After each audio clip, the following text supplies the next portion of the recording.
Good morning guys, कशा आहात तुम सगळं मस्त असणार. म्हणजे तसं आज आहे पिठारी अमावस्या, त्याच्यासाठी मी दुपारी सामानाने गेले, मग नंतर लॉग ऑफ केलं. घरी आले, पहिले रांगोळी काढली, मग त्याच्यावर सूप ठेवलं, त्याच्यावर केळीची पानं ठेवली. 6 वाजता पिठोरी मातेला घरात घेतलं, त्याच्यानंतर पिठोरी मातेची स्थापना केली, त्याच्यानंतर वेणी घातली, हार घातली. ॲक्च्युली मला ह्यावेळेस तर मी एकटीच करते ही पूजा, म्हणजे मला जेवढं आठवते तेवढं, बिकॉज गेल्या वर्षी ना रेश्माताई होती माझी नणंदे चुलत, तर त्यांनी मला एकदम इन डिटेल सांगितलं होतं की कसं करायचं, काय करायचं, आणि त्या मला मदतीला होत्या की अशी पूजा करायची, कारण की मला खरंच आयडिया नव्हती की कशी पूजा करतात. तर त्यांनी जशी जशी पूजा सांगितली तशी तशी त्या पद्धतीने मी केली. ह्यावेळेस त्यांनी यायला जमलं नाही, नाहीतर त्या प्रत्येक वेळेस माझ्यासोबत असतात, मला सगळं सांगतात की असं करायचं तसं करायचं, आणि मी त्या पद्धतीने ही पूजा ह्यावेळेस मांडली होती.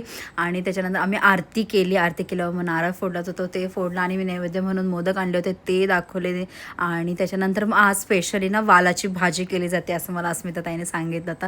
तर मी वाल मग असे सोलून ठेवले होते, म्हणजे अर्धा तास आधी वगैरे, आणि त्याला सोलायलाच खूप वेळ लागतो खरं सांगू तर.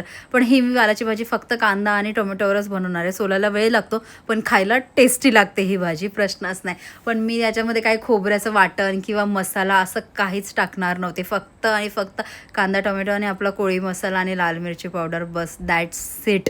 हे त्याच्यातच ही भाजी इतकी टेस्टी होते ना, खूप मस्त लागते खरं सांगते. आणि मी ना थोडीशी कच्ची ठेवते, काही जण एकदम गाळं करतात, पण मी थोडीशी कच्ची ठेवते. हे मसाला टाकलं, थोडंसं पाणी टाकलं, वाल टाकलं, आणि थोडं गॅस बारीक केला, आणि 10 ते 15 मिनटं बारीक गॅसवर हे शिजून दिलं. ऑटोमॅटिक ही भाजी व्यवस्थित शिजली जाते खरं सांगते, पण इतकी भारी लागते ना. आणि मी काय बोललं तर 3 ते 4च दिवस राहिलेत गाईज, खरं सांगते गणपती बाप्पा यायला. इतकी फटाफट म्हणजे तयारी सुरू झाली ना माझी. माझं हाफ डेकोरेशन झालं आहे, मी तुम्हाला आधी पण बोलले होते, किरण आले होते तेव्हा मी हाफ डेकोरेशन केलं होतं.